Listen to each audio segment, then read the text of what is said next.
சிவசங்கரா தேவனே ஸ்ரீ சிவசங்கரா தேவனே. சங்கரம் சிவசங்கரம். Question from Govindan sir.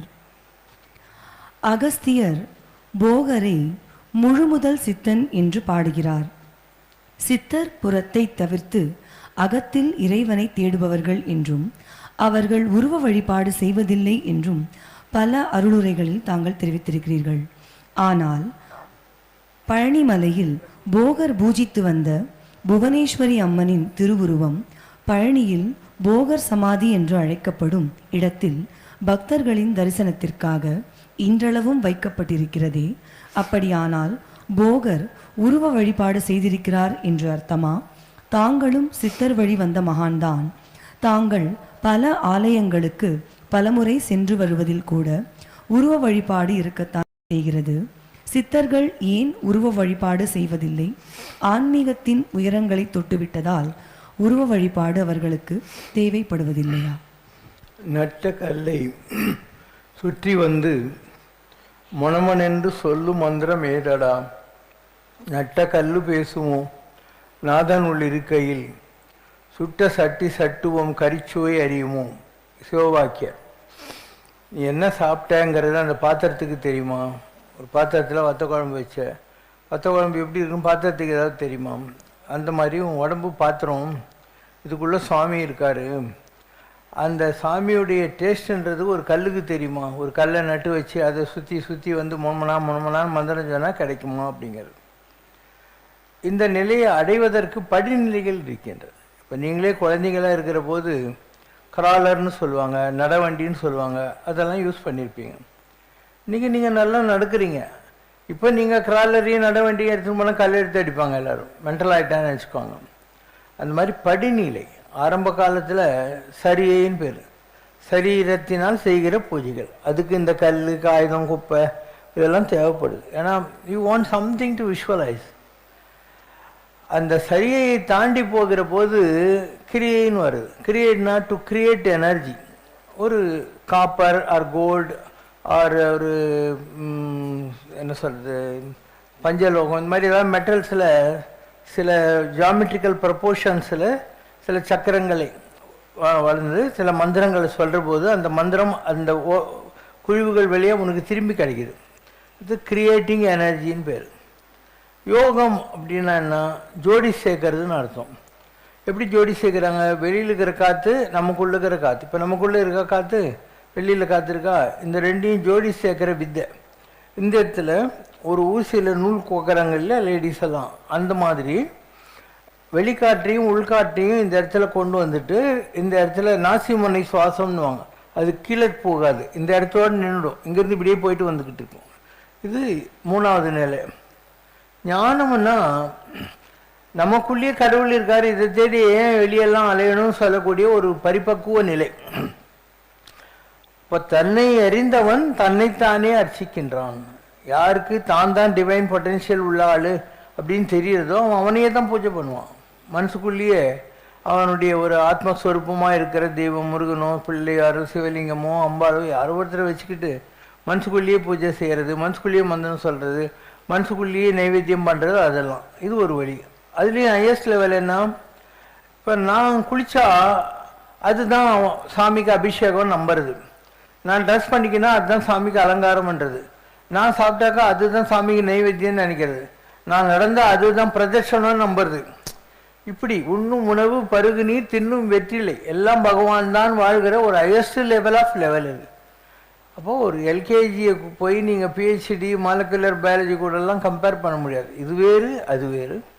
இப்போ நாங்கள்லாம் வந்து அந்த நிலையில் சாமி புண்ணியத்தில் அடைஞ்சிட்டோம். ஆனாலும் ஏன் கோயிலெலாம் கட்டி வச்சுருக்கேன்? நான் கட்டாத கோயிலே கிடையாது. எல்லா சாமிக்கும் ஒரு ஒரு கோயில் கட்டிட்டேன். மசூதி, சர்ச்சு, ஜெயின் கோயில், புத்தர் கோயில் கூட கட்டிட்டேன்.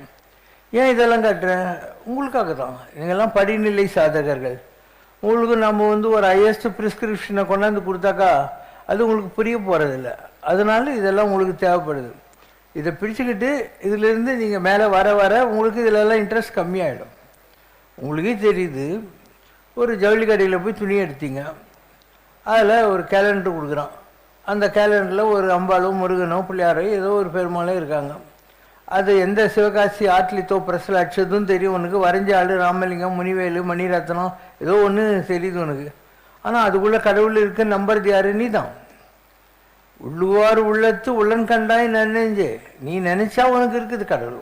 ஆமென்றுரைக்கில் ஆமேயாம், அலதென்றுரைக்கில் அலதேயாம், நன்றே நம்பி குடி வாழ்க்கை நமக்கு இங்கன்னே பிழைப்போமா. கடவுளை புரிஞ்சிக்கவே முடியல, அதனால் கும்பிட்டு வைப்போம் அப்படின்னு அர்த்தம். ஒன்றே எண்ணின் ஒன்றேயாம், பலவென்றுரைக்கில் பலவேயாம்ன்றார். கடவுள் ஒன்று நினச்சா ஒன்று தான், பல நினச்சா பல தான். இப்போ நான் மைக்கேல் பேசிகிட்டு இருக்கேன், அங்கே லைட் எரிஞ்சிக்கிட்டு இருக்குது, அங்கே டியூப் லைட் எரிஞ்சிக்கிட்டு இருக்குது, எல்லாம் இருக்குது. இதெல்லாம் என்ன? ஒரே எலக்ட்ரிசிட்டியினுடைய பல்வேறு அவுட்லெட்ஸ். அப்போ நீ ஒரு எலக்ட்ரிசிட்டி தான் இருக்கிறதுன்னு நம்புறதும் இல்லை, அதே எலக்ட்ரிசிட்டி தான் வந்து உனக்கு ஏர் கண்டிஷனாகவும் ஹீட்டராகவும் பல்பாகவும் ஃபேனாகவும் எல்லாமாவும் இருக்குங்கன்னு நீ புரிஞ்சுக்கிறதும் உன்னோட கன்செப்ட். உனக்கு எது பிடிக்குதோ எது புரியுதோ அந்த பாவனையில் நீ போயிட்டே இருக்கலாம். நீ இருக்குன்னாலையும் இல்லைன்னாலையும் கடவுள் இருக்கு, அதில் உனக்கு சந்தேகம் தேவையில்லை. கடவுள் என்ற ஒரு வஸ்து இருக்கு. ஆனால் அது நீ நினைக்கிற மாதிரி ஒரு ராமரும் இயேசுவும் கிருஷ்ணனும் புத்தனும் ஒரு பெண் தெய்வங்களும் அல்ல. இவங்கெல்லாம் உன்ன மாதிரி என்ன மாதிரி வையத்துள் வாழ்வாங்கு வாழ்ந்து வானுரையும் தேவ நிலையை அடைந்தவர்கள் இருக்கிறார்கள். தானமும் தவமும் தாம் செய்வனாயின் வானவர் நாடு வழி திறந்திடுமே என்கிற நிலையை புரிந்து கொண்டவர்கள் இருக்கிறார்கள். அதனால ராமர் உனக்கு தெரியும், தசரதனுக்கு புத்திரகாமேஷ்டியாக மன்னபுரம் பிறந்தவர்.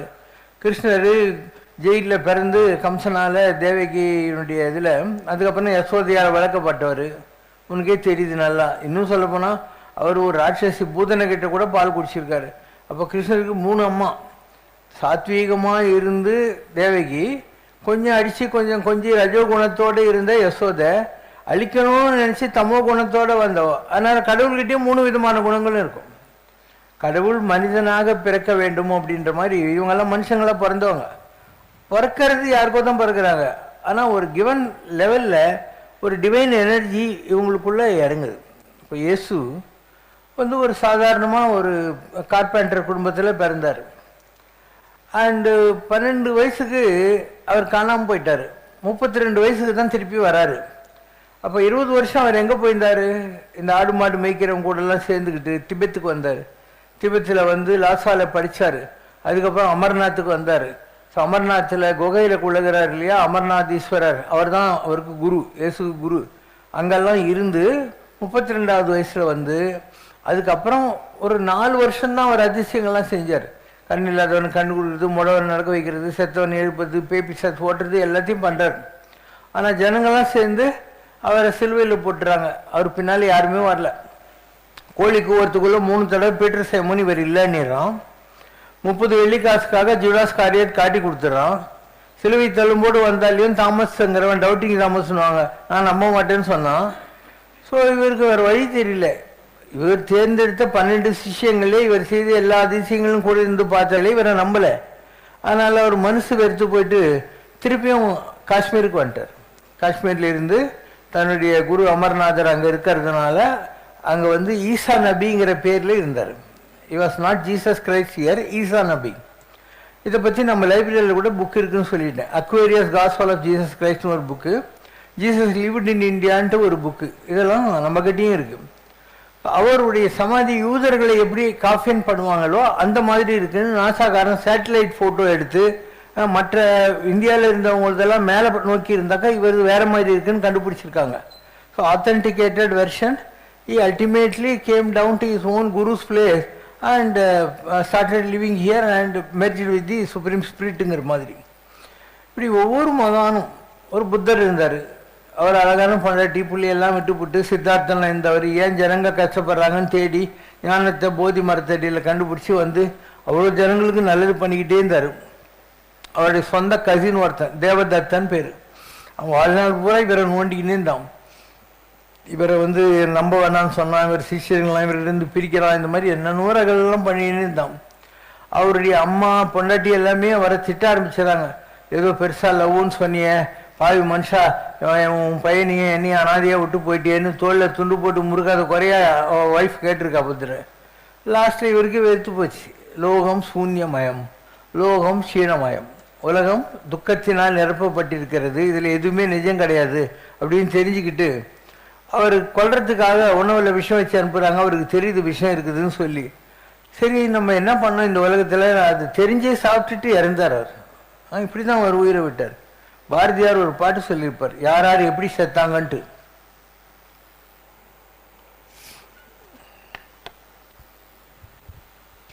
நொந்த புன்னை குத்துவதில் பயனொன்றில்லை, நோவாலே மடிந்திட்டான் புத்தன் கண்டீர். அந்தனாம் சங்கராச்சாரியன் மாண்டான், அதற்கடுத்த ராமானுஜனும் போனான். சிலுவையிலே அடியுண்டு இயேசு செத்தான், தீயதொரு கலையாலே கண்ணன் மாண்டான். பலர் புகழும் ராமனுமே ஆற்றில் வீழ்ந்தான், பார் மீது நான் சாகாதிருப்பேன் காண்பீர். ஒரு யார் யார் எப்படி செத்து விட்டாங்கன்னு சொல்லிட்டு பாரதியே இந்த மாதிரி சொல்லியிருக்காரு.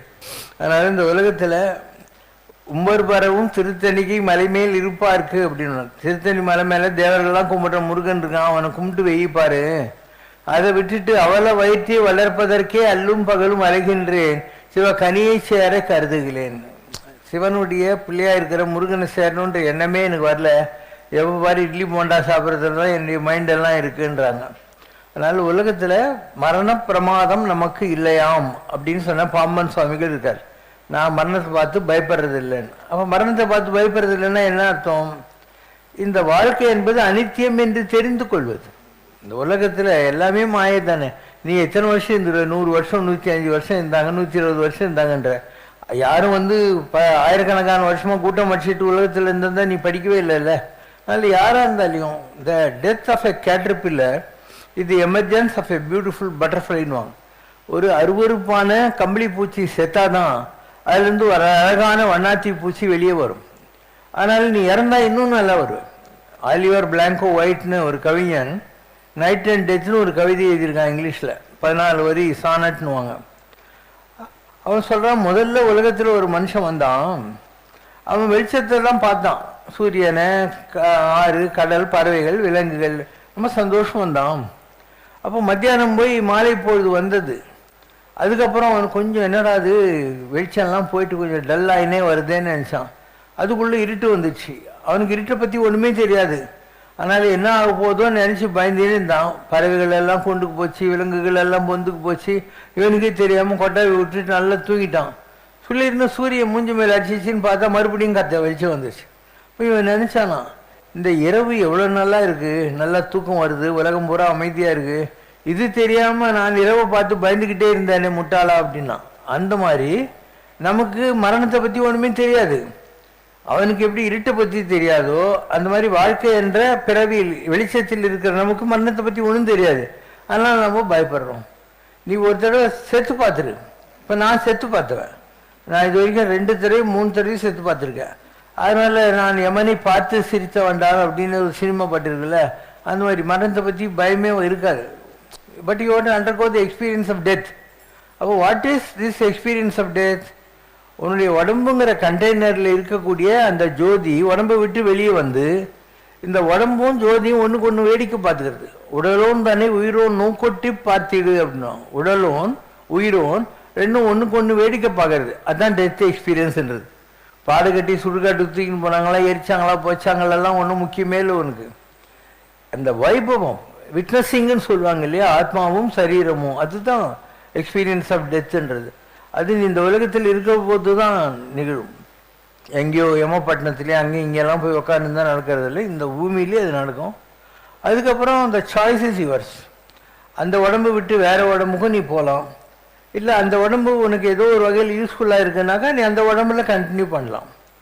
நான் ஜனவரி 26, 1984 உடம்பு விட்டு வெளியே வந்தேன்.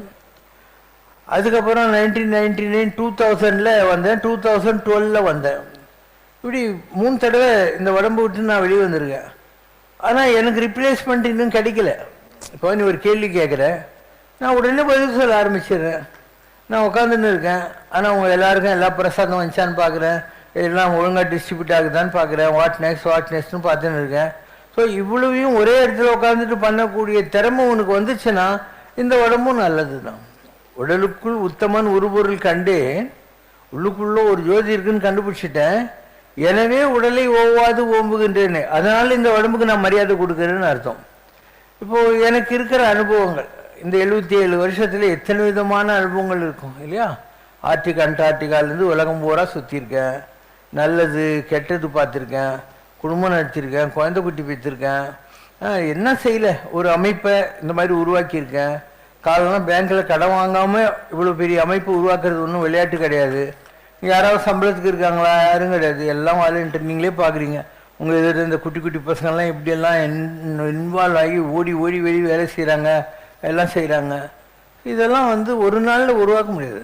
Rome was not built in one day, takes time. But உண்டாக்கிட்டோம். நம்ம ஒரு ஃபுல்லி ப்ராஸ்பரஸ் ஆர்கனைசேஷன் வச்சுருக்கோம், டோட்டலி வாலண்டியர்ஸ் வச்சுருக்கோம்.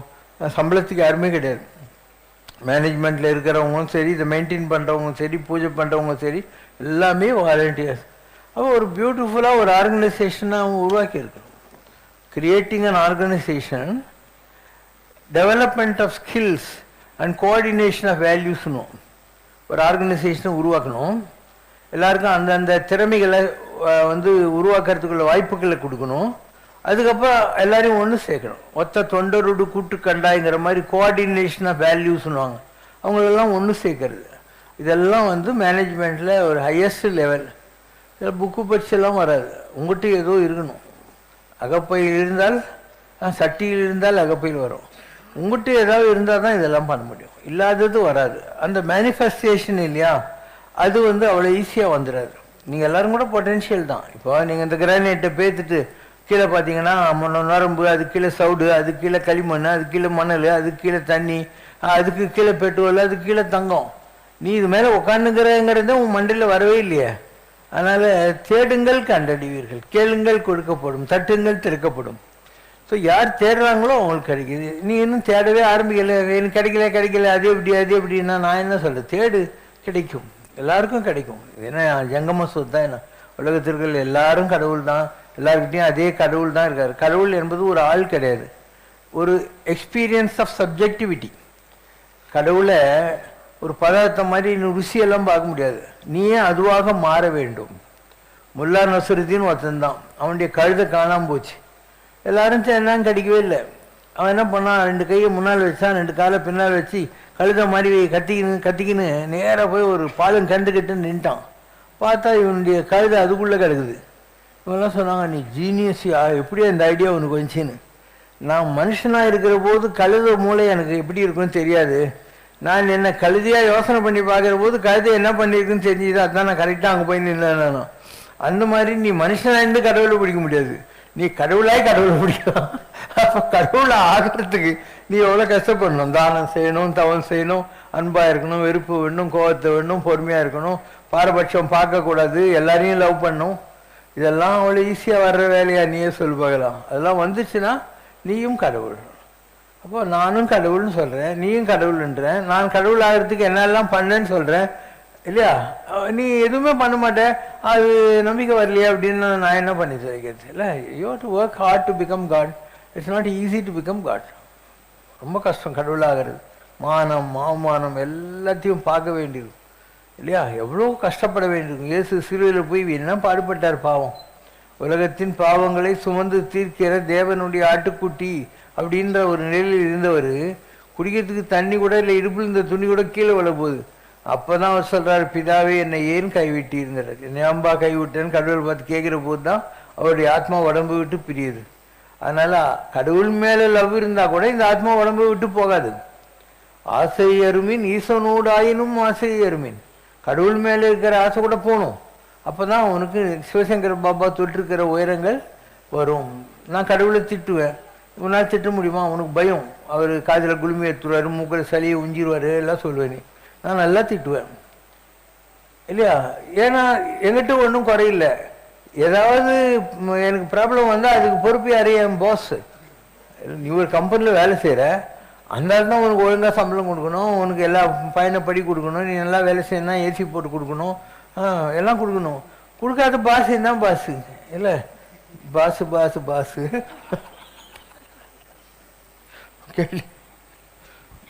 Question from Velayutham, Trichy. நாம ஜபம், காயத்ரி ஜபம் போன்ற மந்திரங்களை மனனம் செய்து சொல்லிக் கொண்டிருந்த ஆன்மாவிற்கு பித்ரு உலகத்தில் அவை ஞாபகம் இருந்து சொல்வார்களா? வாசனை மட்டும்தான் அங்கே உள்ளது என்று கூறியுள்ளீர்களே, அதனால் இந்த சந்தேகம். முன்னர் அவனது நாமம் கேட்டாள், பேத்தும பெற்றியனுக்கே பிச்சியானாள், தலைப்பட்டாள் நங்கை தலைவன் தாளே தான் தேவாரம்.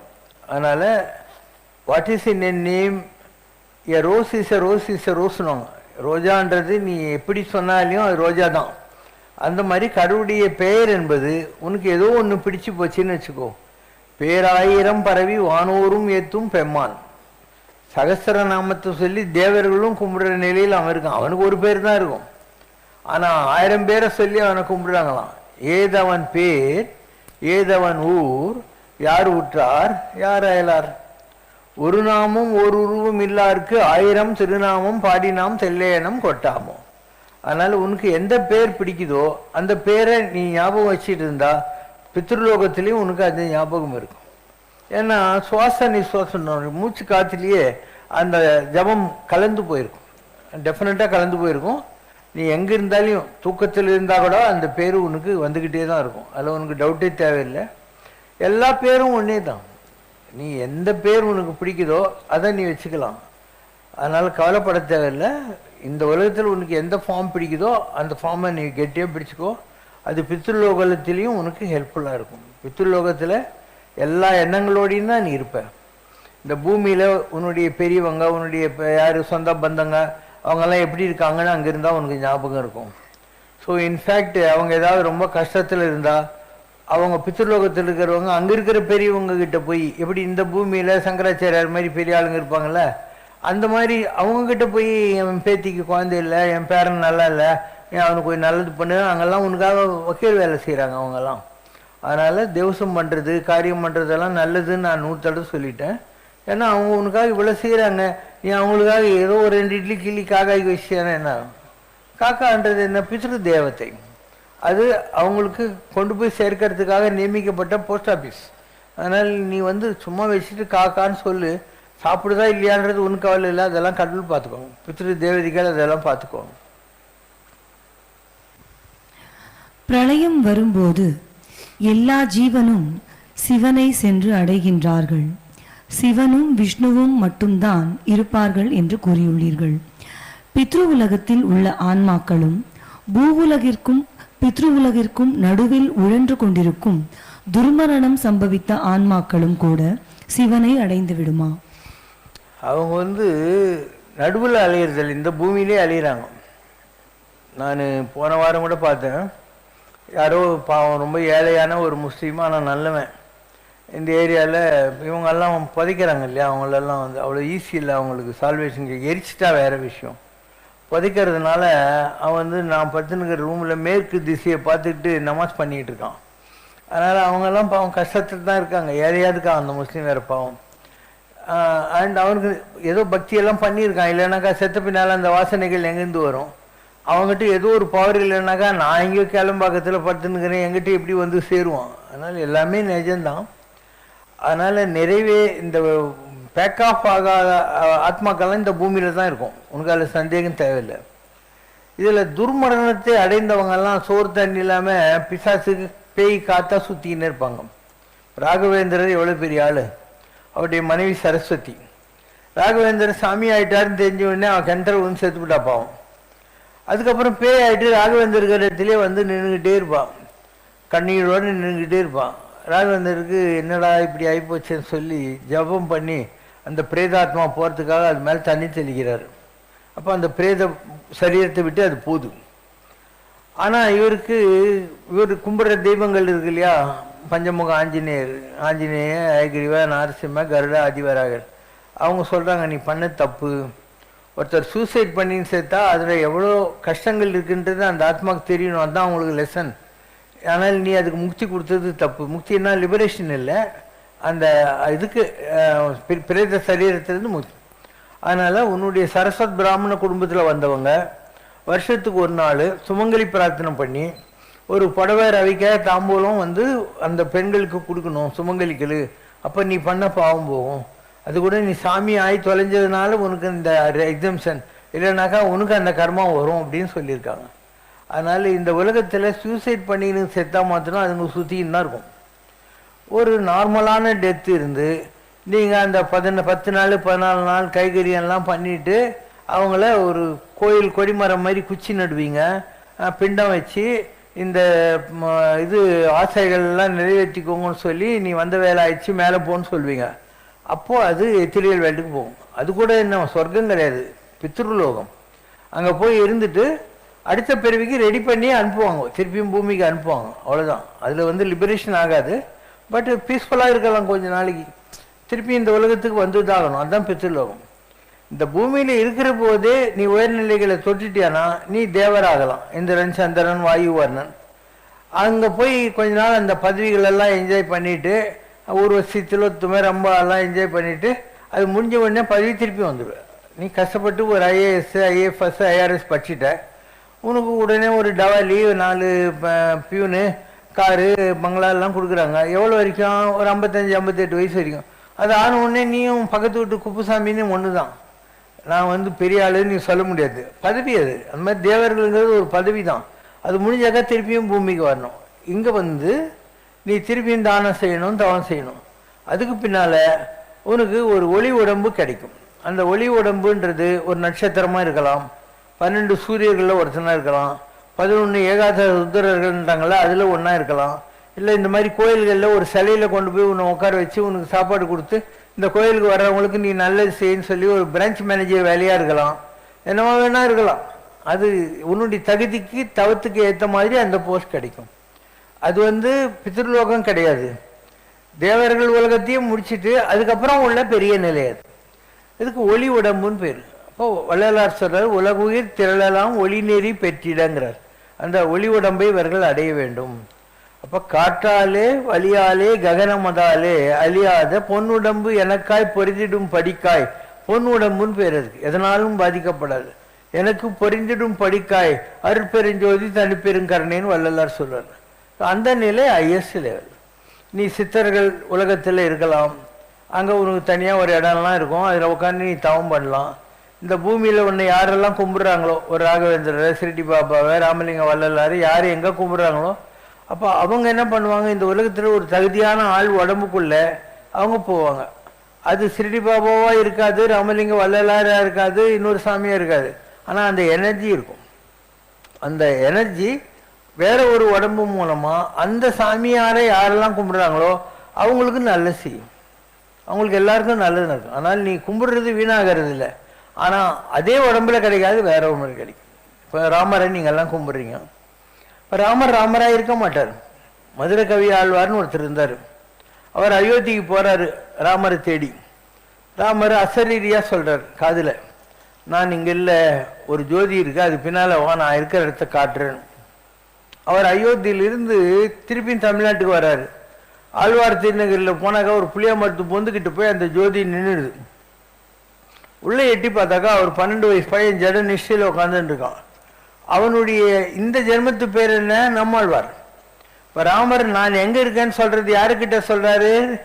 நம்மாழ்வார் இருக்கிறதா சொல்றாரு. அயோத்தியில இல்லை, ஆழ்வார் திருநகரில் இருக்கேன்னு சொல்றாரு. 3000 வருஷம் 300 வருஷம் வாழ்ந்த ராமர் இல்லை, இப்போ 12 வயசு பாலகனா இருக்கேன்னு சொல்றாரு. இதுதான் எனர்ஜி டிரான்ஸ்ஃபருங்கிறது. அதனால எல்லாருக்கும் இந்த எனர்ஜி டிரான்ஸ்ஃபர் கிடைக்கும். ஆனால் அந்த உயரங்களை நீ அடைய வேண்டியிருக்கும். ஆனால் நீ எதை தேடுறியோ அது வேற உடம்புல கிடைக்கும், வேற இடத்துல கிடைக்கும். அண்டு அதை விட பவர்ஃபுல்லாக கூட இருக்கலாம். ஏன்னா அதனுடைய 7ஆம் கிளாஸுக்கு அப்புறம் தான் 8ஆம் கிளாஸ். பவர்ஃபுல்லாக இருக்கிறதுக்கு வாய்ப்புகள் அதிகம்.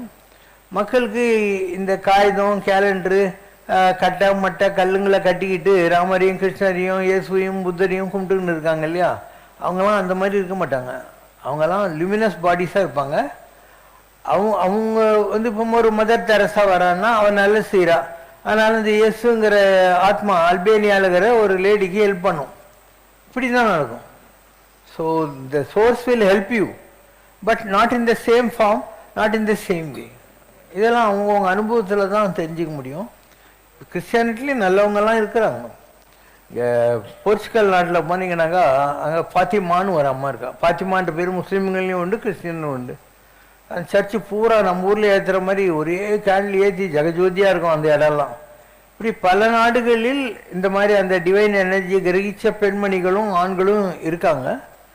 உனக்கு தகுதி இருந்தால் யார்கிட்டையாவது போவ, கைடாக. ஒரு அழகான இன்சிடெண்ட்டு, ஸ்ரீலங்காவில் ஒரு ஆள் இருக்கான், ஒரு லேடி, ஒரு ஆள், 2 பேர் வாழ்க்கையில் நடந்ததை சொல்கிறேன். அந்த பொம்பளை பேர் ஹில்டா சார்ல்டன். அவள் பிள்ளையாரை பார்க்கணுன்னு ஆசைப்பட்றா. திடீர்னு ஒரு நாள் அவள் கனவுல பிள்ளையார் வந்து ஒரு பேனா எடுத்துக்கோ, நோட் புக் எடுத்துக்கோ, அவனுக்கு என்னெல்லாம் கேள்வி வைக்குதோ கேளுன்னு சொல்லிட்டு இவளுக்கு என்ன டவுட்டோ எல்லாத்தையும் கையிலேயே அவர் பேனாலே எழுதுகிறார். இது அவளுக்கு கிடைச்ச அனுபவம். அதுக்கப்புறம் நியூயார்க்கில் இருக்கிற பிள்ளையார் கோயிலில் போய் ஒரு நெருப்பு செட்டி வச்சுக்கிட்டு ஜனங்களுக்கெல்லாம் அருள்வாக்கெல்லாம் கொடுக்க ஆரம்பித்தா. இது அவளுடைய வழி. ஸ்ரீலங்காவில் ஒரு ஆள் இருந்தார். ஸோ ஒரு லேடி லூர்துஸ் ஃபவுண்டன் ஒன்று இருக்குது, இட்டாலிக்கும் ஃப்ரான்ஸுக்கும் நடுவில். அந்த லூர்துஸ் ஃபவுண்ட்லேருந்து ஒரு பாட்டிலில் தண்ணி எடுத்துன்னுட்டு இந்த ஆள் நல்ல கிறிஸ்டியன் ஆகிறானே இவனுக்கு கொடுக்கலான்னு சொல்லிட்டு ஸ்ரீலங்காவுக்கு வராரு. அவர் இந்த வாங்கிறதுக்கு முன்னாடியே அவர் கேட்குறாரு, என்ன எங்கள் அம்மா வந்து எனக்கு தீர்த்தம் கொடுத்து விட்டாளான்னு கேட்குறாரு. இருக்கு பாரு, இதில் ஸ்கந்தால ஒரு பர்டிகுலர் சாப்டரில் வரும். உலகம் பூரா ஒன்று தான், 2வது வஸ்து உலகத்தில் இல்லை. நீ எதை நம்புறியோ அது உனக்கு ஹெல்ப் பண்ணும், அது உனக்கு சந்தேகமே தேவையில்லை. Later, I arrived in Ceylon and was reluctant to give this holy water from Lourdes to my Hindu friend. I met him one day on the street, however, where he said to me, I was at Katragama and saw your mother on a beautiful jeweled throne in the jungle there. I did not comprehend this, for my earthly mother had passed away long before. He became impatient with my lack of understanding and said, your mother, you know, Mary? I then asked him, would you like some water from Mary's spring at Lourdes?